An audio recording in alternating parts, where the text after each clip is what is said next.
Salut salut, bienvenue pour une nouvelle vidéo et pour un nouveau tag, un tag que j'ai trouvé par hasard. Je suis pas fan de Britney Spears, non. Enfin en même temps si vous me suivez en vlog et que vous m'avez déjà entendu parler de musique, c'est pas le style de musique que j'écoute et c'est jamais vraiment le style de musique que j'ai écouté puisque moi j'écoute à 95% du temps je dirais de la musique francophone. Parce qu'évidemment je connais Britney Spears, enfin je veux dire voilà. J'ai écouté du Britney Spears comme tout le monde, enfin j'ai plutôt entendu du Britney Spears comme tout le monde, mais c'est pas une artiste que j'écoute par plaisir. En fait, c'est pas une artiste que je vais penser à aller écouter. Vous voyez, à aller chercher ses chansons, à lancer une de ses chansons de moi-même. Si sur une playlist ou sur mon Deezer, un Britney Spears se lance, sur mon Deezer, c'est jamais arrivé, je crois. Mais si ça se lançait, selon la musique, peut-être qu'effectivement, ça va me rappeler mon adolescence, c'est sûr, parce que personne de ma génération n'a pu passer à côté de Britney, enfin je veux dire à un moment donné, voilà. Donc oui, je vais peut-être l'écouter parce que ça va me faire rire, parce que ça va m'éclater, parce que ça va m'amuser, parce que ça va être fun, tu vois. Mais c'est pas le genre de chanson vers lequel je vais. N'empêche que quand j'ai vu Stag, en fait je me suis dit, c'est original, ça va changer de ce que je fais d'habitude. Bon, les questions sont pas vraiment hyper originales, mais je trouvais ça cool. Et en plus, j'ai découvert la chaîne de Les mots de l'imaginaire. Alors c'est pas du tout elle qui l'a créé, c'est juste qu'elle l'a fait il y a à peu près un an, je crois. Ce tag date, hein, à l'époque du Free Britney et tout. Je pense que vous avez tous suivi cette histoire autour de Britney Spears. Je suis pas là pour vous faire le résumé de la vie de Britney Spears. Mais donc voilà, elle l'a repris. Moi je connaissais pas cette chaîne, et enfin cette personne qui tient la chaîne Les mots de l'imaginaire. Du coup j'ai regardé sa vidéo et j'ai décidé de faire le tag. J'ai pas tout compris et je vous avoue que j'ai eu un peu la flemme de chercher. Mais en fait elle a mis dans sa barre d'infos la liste des questions. Et il y a des différences entre les questions qu'elle a écrites dans sa barre d'infos et les questions qu'elle dit dans sa vidéo. Donc, selon ce qui m'arrangeait, soit j'ai pris la question qu'elle avait dit, soit j'ai pris la question qui était écrite. Je pense qu'il y a des différences, des décalages de traduction, parce que je suppose que le tag est à l'origine anglophone, tu vois, américain ou anglais, ça je sais pas, mais anglophone de base. Et donc il y a dû y avoir des petites dérives, des petits décalages, des petits bugs de traduction. En tout cas, comme j'ai dit, j'ai pris à chaque fois la version de la question qui m'intéressait le plus. J'aurais pu prendre la peine de fouiller, d'aller chercher sur d'autres chaînes françaises ou même sur des chaînes anglaises pour avoir la version originale du tag. Mais encore une fois, j'ai eu la flemme et c'est pas très grave. Il y a, il me semble, 16 questions. Donc on va commencer parce que sinon ça va durer 40 minutes. La première question, c'est le Mickey Mouse Club. Comme d'hab, je regarde par là-bas parce qu'il y a mon ordi avec les questions. Donc il faut présenter un livre qui m'a marqué étant enfant et qui a déclenché mon amour pour les livres. Un livre qui m'a marqué étant enfant, il n'y en a pas 36 et je suis obligée de parler de Mathilda de Roald Dahl. Je vous demanderai de noter l'état du bouquin, c'est important pour une des prochaines questions. Vraiment, le bouquin, il me semble que je vous l'avais déjà montré, il est taché, il est défoncé, t'as l'impression qu'il est limite pourri, il est gondolé, il n'y a rien qui va, il a pris l'eau, c'est une catastrophe ce bouquin. Mais c'est littéralement le livre de mon enfance. Ce livre était chez mes grands-parents. Et il y avait très peu de livres chez mes grands-parents quand j'étais petite, parce que là je parle de mes grands-parents d'origine portugaise, et donc ils n'avaient pas énormément de bouquins chez eux. Mon grand-père lisait énormément et en français, mais mon grand-père a toujours lu des livres érotiques. Oui bah écoutez, c'est comme ça, hein, chacun ses trucs. Donc on pouvait pas, nous, en tant qu'enfants de 6-7 ans, avoir accès à ces livres d'adultes, tu vois, c'était pas possible. Donc on avait que quelques livres pour enfants, vraiment pas beaucoup là-bas. Et on n'y passait pas non plus toute l'année, hein, on n'avait pas besoin d'avoir une bibliothèque remplie, tu vois. Et donc ce bouquin-là est littéralement passé entre toutes les mains de moi, mes sœurs, mes cousins, mes cousines, enfin tout le monde, tu vois, on l'a tous pris. Et du coup, bah, quand un bouquin passe de main d'enfant en main d'enfant qui n'en prennent pas soin, ça donne un truc absolument dégueulasse. Et je pense qu'un jour où je repartais, ma grand-mère m'a dit bah vas-y prends-le, emmène-le, tu vois. Ou alors peut-être quand on était plus grand et qu'elle a fait du tri, enfin je sais plus, mais en tous les cas, je suis très contente d'avoir moi-même récupéré cette version-là. Je trouve ça trop cool de l'avoir. J'aurais pu racheter Mathilda, mais je trouve ça cool d'avoir vraiment entre les mains et dans ma bibliothèque le bouquin que j'ai lu enfant. Je trouve ça vraiment cool. Donc voilà, c'est l'un des livres que j'ai... enfin, en gros, je le lisais à chaque fois que j'y allais, tu vois. Je le connais par cœur, vraiment. Et puis j'adore cette histoire, je la trouve absolument géniale. Donc c'est le symbole ultime de mon enfance. Pour la partie livre qui m'a donné envie de lire, je suis pas sûre. Mais livre de mon enfance, c'est ça, c'est sûr. La question 2, c'est Oops, I Read It Again. Et donc là, c'est un livre que tu aimes relire. Et moi, j'ai pas ça. C'est-à-dire que la plupart des lecteurs et des lectrices, enfin, il y a pas mal de lecteurs et de lectrices déjà qui relisent très souvent leurs livres. Et même quand c'est pas le cas, c'est le cas de la personne qui tient les mots, la personne qui tient la chaîne Les mots de l'imaginaire. Elle a dit que elle relisait rarement ses bouquins, mais qu'elle avait un livre qu'elle lisait presque chaque année à la même période. Et la plupart des lecteurs et des lectrices ont ça. Moi, non. Je relis quasiment jamais mes livres.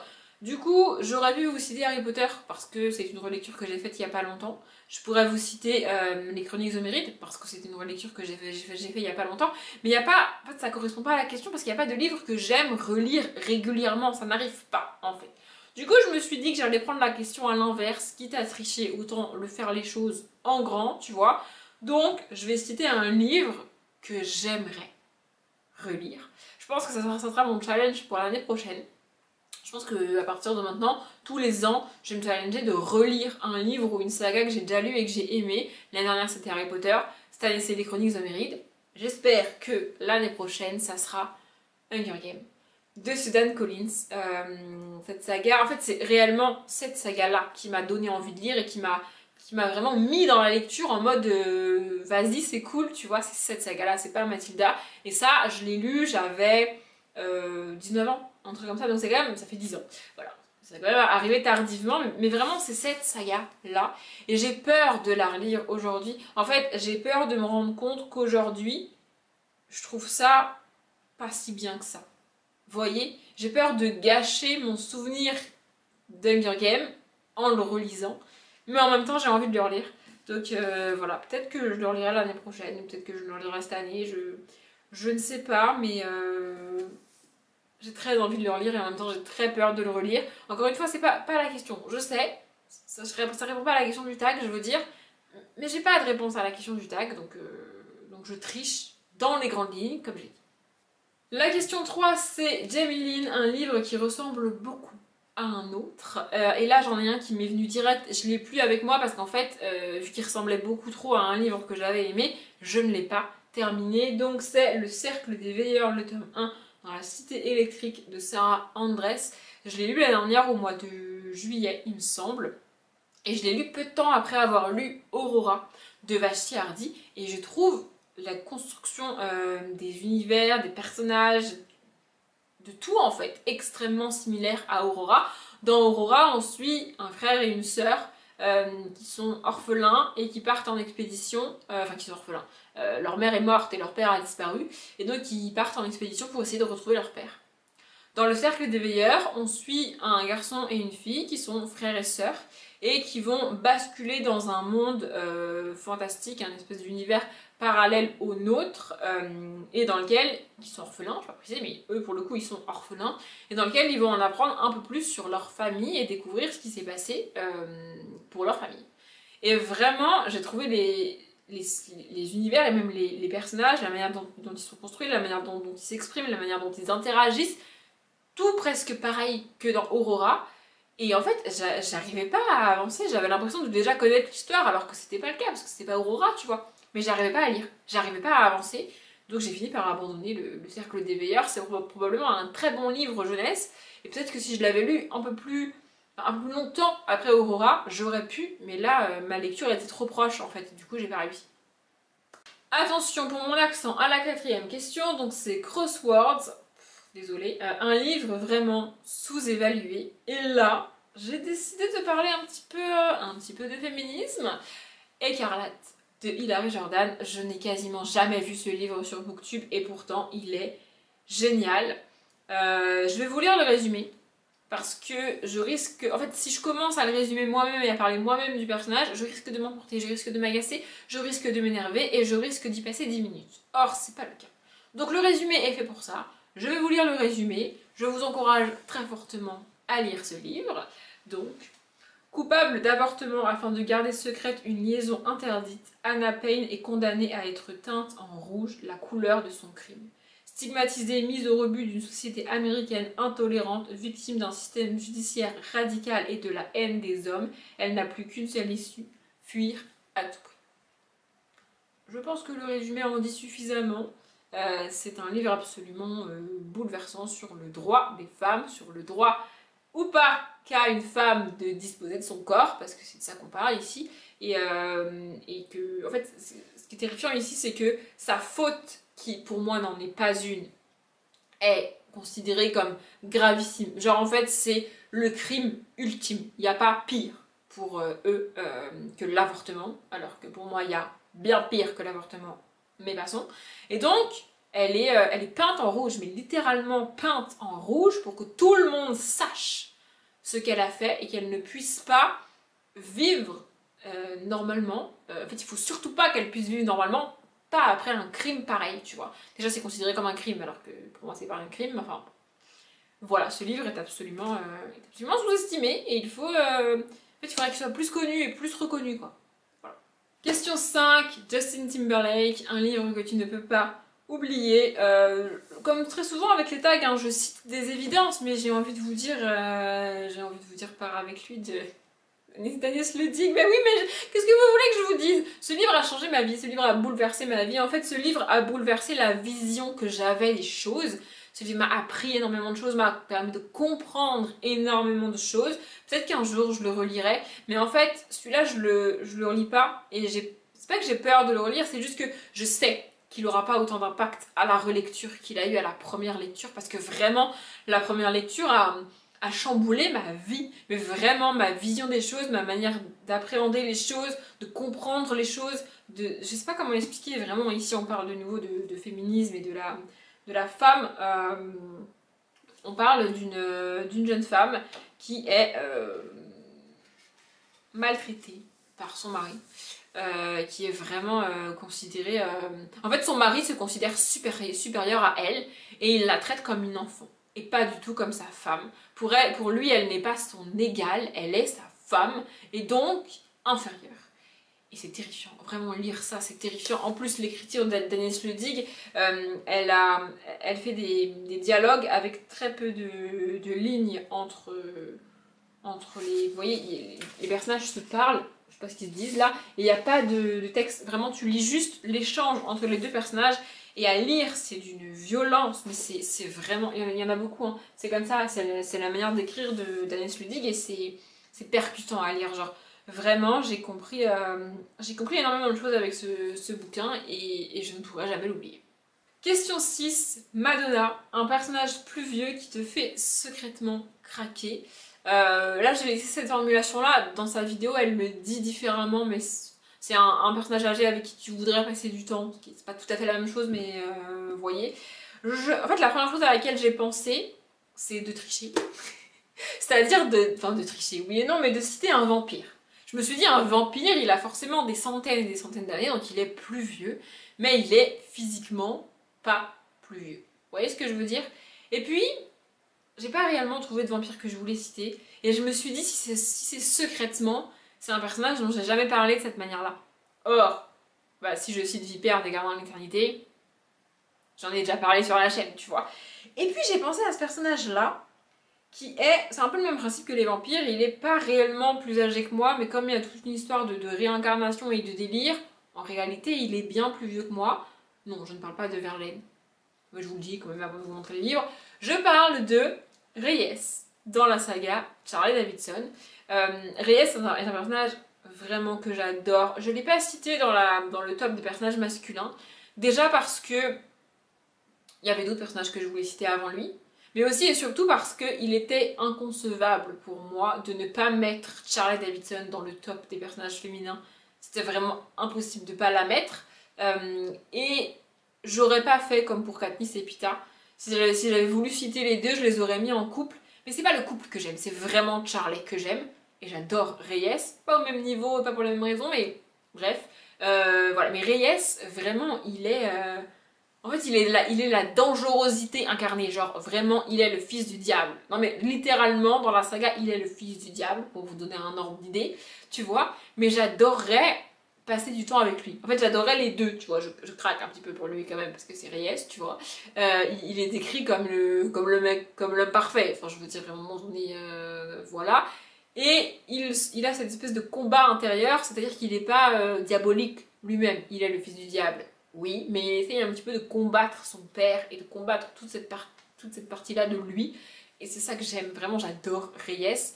C'est juste que dans la saga, Charlie pour moi est bien plus importante que Reyes.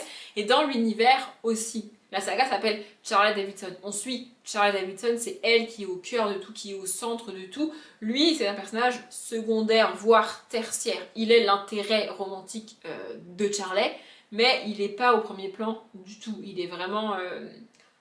c'est pas un personnage principal, pas du tout dans la saga. Mais voilà, j'adore Reyes et puis... c'était l'occasion de parler de lui parce que j'avais jamais parlé de Reyes. Voilà.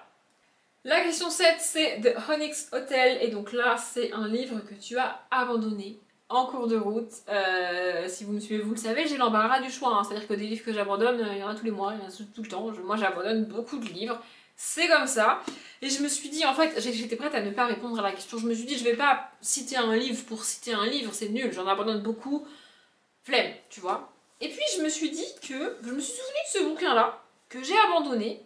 Et que j'ai pourtant gardé, c'est-à-dire que je l'ai gardé, je ne l'ai pas mis dans le bas de mon armoire avec les autres, en mode il est là mais je ne veux plus et je veux m'en séparer. Non, il n'est pas là, il est presque dans ma palle de nouveau, parce que je n'ai pas encore réellement décidé de ce que j'allais faire de ce bouquin. C'est La ville sans vent, le tome 2, La fille de la forêt de Éléonore de Villepoix. J'ai adoré le tome 1, j'ai vraiment surkiffé le tome 1 et j'ai pas réussi à lire ce tome 2. J'ai pas réussi à aller au bout de ce tome 2. J'ai essayé, j'ai insisté pendant des semaines, pendant des mois et pas moyen d'aller au bout de ce tome 2. Ça me saoule en fait de pas y arriver. Et du coup je l'ai gardé. Parce que je me dis peut-être un jour je vais retenter. On ne sait pas, peut-être. Écoute, voilà. Donc je l'ai abandonné à l'heure où je parle. Pour l'instant je ne l'ai pas terminé. Je ne connais pas là. En fait ce qui m'embête le plus c'est de ne pas connaître la fin de cette saga. Et j'aimerais vraiment connaître la fin, parce que c'est un tome 2, c'est la fin de la saga, tu vois. Mais j'ai pas réussi à le lire, enfin à le terminer. Peut-être un jour je le terminerai. C'est rare que je fasse ça, mais peut-être un jour je le recommencerai et j'irai au bout. On ne sait pas. La 8e question, c'est Featherline, donc le livre que tu regrettes d'avoir fait entrer dans ta vie. Je la trouve d'une violence, cette question, c'est quand même... c'est violent, tu vois. Du coup, je me suis dit, je savais pas trop quoi répondre. Et puis, je vais citer une saga plus qu'un livre, mais c'est surtout le tome 1 du coup. Donc, le tome 1 de L'Épouvanteur, l'apprenti épouvanteur de Joseph Delaney. En fait, j'ai commencé cette saga parce que tout le monde l'adore, parce que tout le monde en parle, parce que tout le monde dit que c'est génial. Du coup, j'ai commencé le tome 1, j'ai été au bout du tome 1, et je comprenais pas. Dès le début, en fait, j'ai pas réellement accroché à cette saga.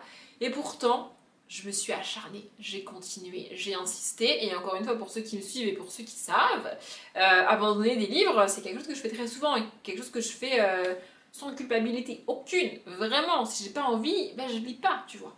Mais pour l'épouvanteur, ah putain, j'ai insisté. Ah, oulala, j'y suis allée. Et j'ai fini par abandonner la saga au tome 13. Il me semble que j'avais lu les quelques dernières pages, j'ai abandonné en gros à la moitié du tome 13 et j'avais lu les quelques dernières pages du tome 13 quand même, histoire d'avoir la fin, tu vois. Mais dès le début, en fait, dès le tome 1, ça coinçait, c'était pas mon truc, ça n'allait pas. Et en fait, je voulais comprendre pourquoi tout le monde aimait cette saga, je voulais comprendre pourquoi cet engouement pour cette saga, tu vois. Et donc j'ai continué, j'ai insisté, chaque tome encore et encore, alors que j'aurais dû m'arrêter. Donc oui, je regrette d'avoir tenté le tome 1, je regrette de l'avoir fait entrer dans ma vie, et je regrette d'avoir passé autant de temps, d'avoir perdu autant de temps à lire cette saga, alors que... bah c'était pas ouf en fait. La question 9, de nouveau, attention, mon accent, barefoot in the bathroom. En plus, j'avoue que je connais pas grand chose de la vie de Britney, donc j'ai pas toutes les refs, hein, c'est pour ça que je vous les dis pas. Et donc là, il faut citer un livre dégueu. Et un livre physiquement dégueu. En tout cas, c'est ce qu'a présenté la personne qui tient la chaîne Les Mots de l'Imaginaire. Et je suis désolée de vous montrer ça. Mais le seul autre livre plus dégueu que celui-là, je vous l'ai déjà montré dans cette vidéo, c'est Mathilda de Roald Dahl. Bah oui, mais je vous l'ai déjà montré, donc du coup je peux pas montrer. Le prochain est quand même pas mal dégueu. Je vous l'ai montré il y a pas très longtemps, et je vous l'ai montré dans le précédent tag, il me semble. C'était pas les mêmes questions. Donc c'est, attention, Au bonheur des dames d'Émile Zola. Je vais essayer de me rapprocher pour que vous voyez, mais vraiment ce livre est, enfin, il est complètement défoncé. La couverture c'est complètement plié, il y a du scotch partout, la couverture ne tient presque plus, c'est déchiré, les pages sont pliées, les pages sont jaunies, les pages, enfin genre, j'ai absolument pas pris soin de ce bouquin. C'est un livre que j'ai lu une fois en troisième et une fois en seconde. C'est un livre que j'aime pas du tout, hein, mais je l'ai lu quand même 2 fois. Et du coup, je l'ai trimballé dans mon sac de cours. Une bonne partie de l'année de ma troisième et une bonne partie de l'année de ma seconde. Et en fait, je prends soin de mes livres aujourd'hui. Et je pense qu'on est tous un peu comme ça, mais plus j'aime un livre, que ce soit l'objet livre quand je l'ai pas lu ou l'histoire à l'intérieur, plus j'aime, plus j'en prends soin. Vous voyez? Et là, alors déjà, on est à une période de ma vie où je lisais pas beaucoup, où je lisais pas, puisque j'ai commencé à lire au cours de ma terminale, je dirais, avec les Harry Potter. C'est là vraiment que j'ai commencé à reprendre la lecture. Donc on est à une période de ma vie où je lis pas des masses, où la lecture vraiment c'est pas mon quotidien, tu vois. On est sur un livre que j'aime pas et que je trimballe dans mon sac de cours. Donc forcément, il a pris cher. Vraiment, il y a du scotch absolument partout. Je pense que ma mère me l'avait acheté neuf à l'époque.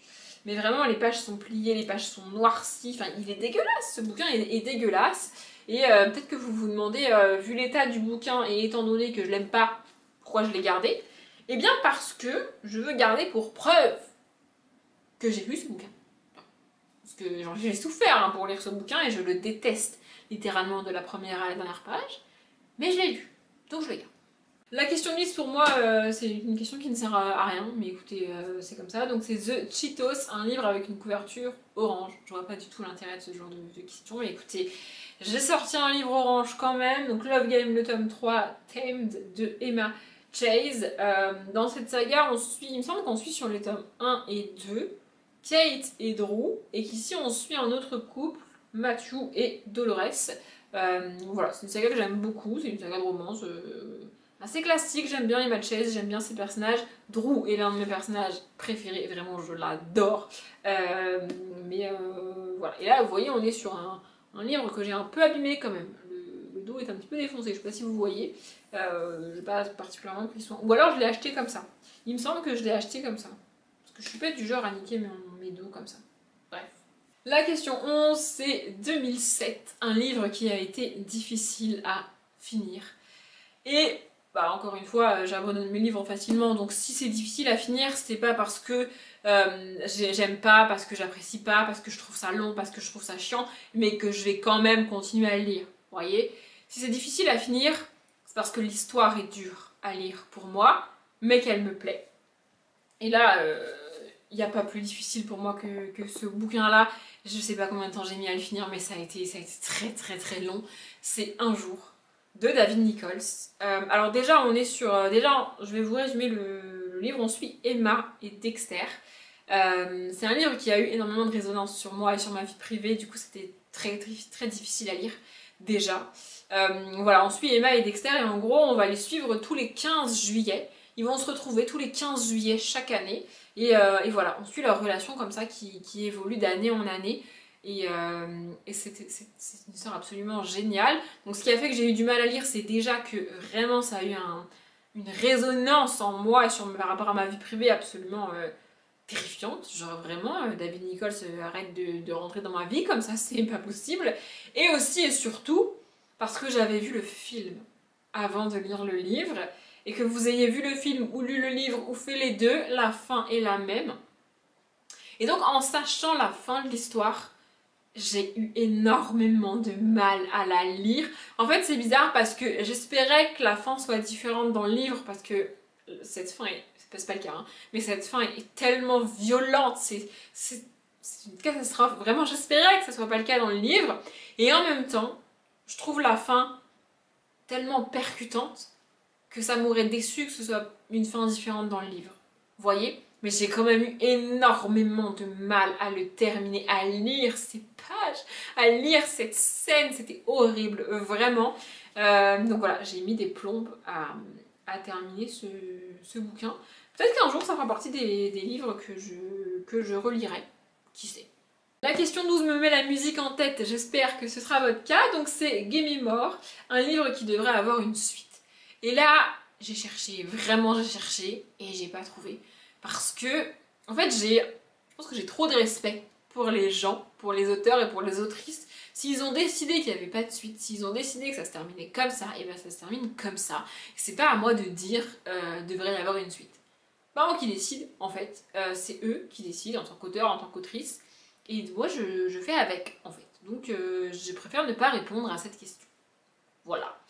La question 13, c'est Starbucks, un livre qui t'a tenu éveillé toute la nuit. Et là, je me suis retrouvée un petit peu dans la merde, on va pas se mentir, parce que normalement, à ce type de questions, je réponds toujours la même chose, et c'est la vérité. Je sors la même saga, la même trilogie, qui m'a volé mes nuits, qui m'a volé mes jours, qui m'a volé ma vie pendant que je la lisais, parce que je n'arrivais pas à faire autre chose que lire ces fichus bouquins. Et je cite Hunger Games. Que j'ai déjà cité Hunger Games dans ce tag, donc j'ai dû me creuser la tête pour trouver autre chose. Et je me suis dit qu'un petit thriller de Monsieur Cédric Cyr, on était pas mal au niveau vole mon sommeil. En fait, les autres livres qui volent mon sommeil, c'est-à-dire des livres où j'arrive pas à m'arrêter de les lire et donc je les lis jusqu'au milieu de la nuit alors que je devrais dormir, ce sont les romances. Parce que, je sais pas, c'est addictif une romance, quand vraiment je suis à fond, je la lis hein, et j'arrive pas à m'arrêter. Sauf que, quand je regarde ma bibliothèque aujourd'hui, ça peut paraître bizarre, mais je suis pas capable de vous dire telle romance, je l'ai lue la moitié de la nuit, et celle-ci, non. Je sais plus, en fait. La plupart des romances, probablement. Mais je sais plus précisément lesquelles. Donc, je me suis dit que j'allais pas citer une romance. Vous voyez tout ça pour ça. Et donc, avec tes yeux, de Cédric Cyr, ce livre m'a... Enfin, tous les Cédric Cyr, globalement, ont volé mon sommeil. Et c'est pas tant en mode je fais des cauchemars ou j'ai peur et ça me terrorise et j'arrive pas à dormir. C'est plus je veux connaître la suite et donc ben, je lis, en fait. J'arrive pas à arrêter de lire. Voilà. Je vais pas vous résumer cette... Ah, ici, dans les précisions quand même, dans tous les Cédric Cyr, on a une petite part de fantastique. On a une petite part de surnaturel. Voilà, après on aime ou on n'aime pas. Je me rappelle précisément quand j'ai lu ce bouquin et il n'a pas fait que voler mes nuits, il a aussi volé mes repas du midi. Ce qui n'est pas très cool pour moi, pour ceux qui me suivent en vlog, mais je le lisais à la cantine. Je mangeais toute seule et je le lisais à la cantine et il y a des scènes, ne les lisez pas en mangeant. Non, vraiment, ne les lisez pas en mangeant parce que c'est absolument dégueulasse. Vraiment, le titre... Avec tes yeux, il y a des trucs dégueulasses qui se passent avec les yeux. Non mais je vous le dis, il y a des trucs dégueulasses. Voilà. Du coup c'est avec ça. La question 14, je pourrais la faire en français, mais je vais la faire en anglais, donc 3. Enfin 3, bref, vous avez compris. Un livre comportant un triangle amoureux. Il y en a pas mal, mine de rien, mais en fait, je me suis rendu compte que j'ai du mal à considérer que c'est un triangle amoureux. Ça va vous paraître bizarre, mais j'ai du mal à considérer que c'est un triangle amoureux quand, pour moi, il n'y a pas réellement de compétition. Genre, pour de nouveau citer Hunger Games, je suis désolée pour tous les fans de Gale. C'est Gale qui s'appelle? Je sais même plus comment il s'appelle, vous voyez? Mais pour moi, il n'y a pas photo, il n'y a pas vraiment de compétition entre les deux. Oui, c'est un triangle amoureux, mais il n'y a tellement pas de compétition, il n'y a tellement pas de questions, il y a tellement... Enfin, c'est l'évidence pour moi, Pita, qu'en fait, j'en arrive à plus considérer ça comme un triangle amoureux. Tu vois, c'est Gabe, je sais plus, mais bref, vous avez compris, je pense. Du coup, pour la plupart des triangles amoureux, le personnage qui doit choisir choisit toujours la personne que je voulais. Et donc, ça efface le triangle amoureux. Pour moi, c'est comme s'il n'y avait pas de triangle amoureux. Je sais pas comment expliquer. Il n'y a qu'un seul cas, j'en ai déjà parlé, où le personnage n'a pas choisi celui que je voulais. Et pour moi, c'est incompréhensible. Ça n'a aucun sens qu'elle fasse ça. Vraiment, ça n'a aucun sens qu'elle fasse ça.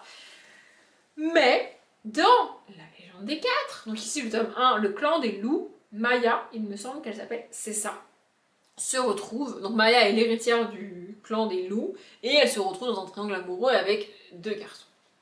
Et elle va, comme je l'ai dit, choisir celui, ça n'a pas de sens. Ça n'a pas de sens qu'elle le choisisse lui, je suis désolée, mais ça n'a pas de sens. Pourquoi elle ne choisit pas l'autre? Vraiment, ça n'a pas de sens. Et donc là, pour moi, on est sur un vrai triangle amoureux, puisque j'aurais voulu qu'elle choisisse l'autre. Je sais pas comment expliquer, vous voyez? Donc c'est le seul qui m'est venu en tête, vraiment. Alors oui, encore une fois, je sais qu'il y a un triangle amoureux dans Hunger Games, mais pour moi, il est beaucoup moins présent dans Hunger Games que ici, par exemple. Alors qu'il est probablement très présent, peut-être qu'à la relecture. Ça va me gonfler d'ailleurs, on ne sait pas. Mais voilà, du coup je cite ce triangle amoureux là.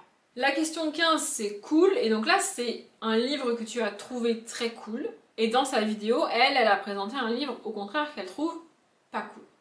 Il me semble. Mais moi, j'ai quand même décidé de partir sur le positif et de présenter un livre que je trouve fun, que je trouvais cool, et il y en a très peu dans ma bibliothèque.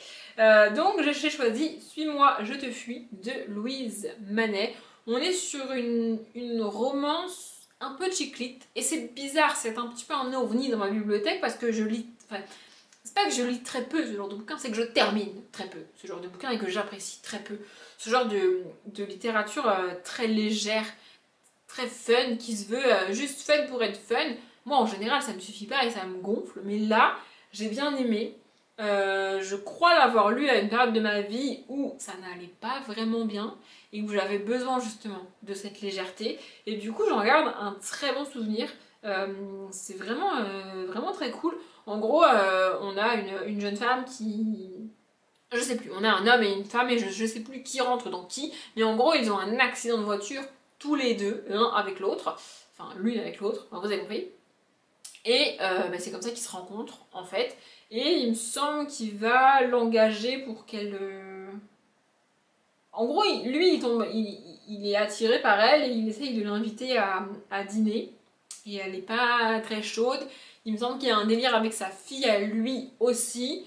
Voilà, c'est une histoire assez légère, assez fun, que je trouvais vraiment très cool, et que je lis rarement. En fait, je prends rarement plaisir à lire ce genre de bouquin, mais au moment où je l'ai lu, j'ai pris du plaisir.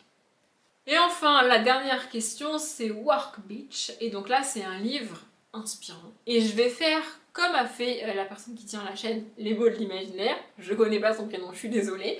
Elle a cité un auteur, et moi aussi, je vais citer un auteur. Alors je vais vous montrer un livre, juste pour vous montrer un livre, mais c'est l'auteur dont je veux parler, et donc c'est Timothée de Fombelle, ici Toby Lollness, le tome 1, La vie suspendue. J'adore Timothée de Fombelle. Je ne l'ai pas cité, vous voyez, tout à l'heure en tant qu'auteur de contemporain, parce que pour moi c'est pas du contemporain qu'il écrit. Il y a toujours une touche de fantastique, une touche de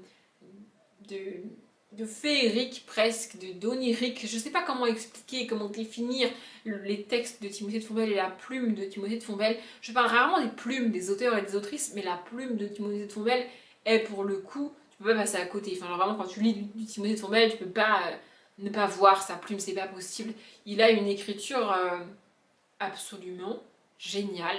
Et en fait, je ressors toujours d'un Timothée de Fombelle en me disant, en fait, en m'étant pris une immense claque dans ma face, mais genre vraiment en mode waouh, ok, qu'est-ce que je viens de lire, qu'est-ce qui vient de se passer, quel est le but de ma vie, quel est le sens de ma vie. Vous voyez, je sais pas comment expliquer, mais j'adore Timothée de Fombelle, et pourtant, c'est pas difficile à lire, c'est pas lourd à lire, pas du tout. Il a cette... je sais pas comment il arrive à faire ça, mais c'est génial, vraiment c'est absolument génial. Ici j'ai choisi de vous montrer Toby Lollness, mais il en a écrit plein d'autres, notamment les livres illustrés pour enfants qui sont absolument géniaux. J'en ai lu 2 et je vous les conseille parce que c'est... c'est génial quoi, c'est Timothée de Fombelle, je sais pas comment expliquer. Voilà, ici on est sur un arbre avec des êtres qui font 1,5 mm de haut, je crois, et c'est toute une espèce de... En fait, c'est une critique de la vie humaine, c'est une critique de l'humain qui détruit l'écologie et qui détruit la nature, mais c'est pas dit comme ça. En fait, il te présente juste une population qui va mourir si les hommes continuent à faire de la merde, les hommes et les femmes d'ailleurs, mais il te dit pas ça comme ça en fait. Il te présente cette population et tu suis cette population qui vit sur cet arbre, et c'est à toi de faire le chemin dans ta tête. Et c'est en ça que c'est inspirant et c'est en ça que ça détruit mon cerveau à chaque fois, quoi. J'adore Timothée Chalamet.